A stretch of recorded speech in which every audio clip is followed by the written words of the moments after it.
Sir చూసుకోవచ్చు ఎన్ని కోతులు పట్టాము చూడండి. వాటికి ఏ విధంగా తినిపిస్తున్నాము.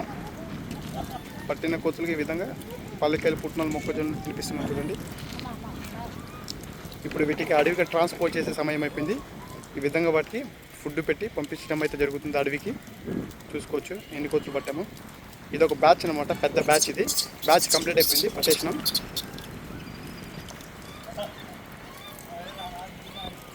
చూసుకోవచ్చు ఏ విధంగా పల్లికాయలు తింటుందో.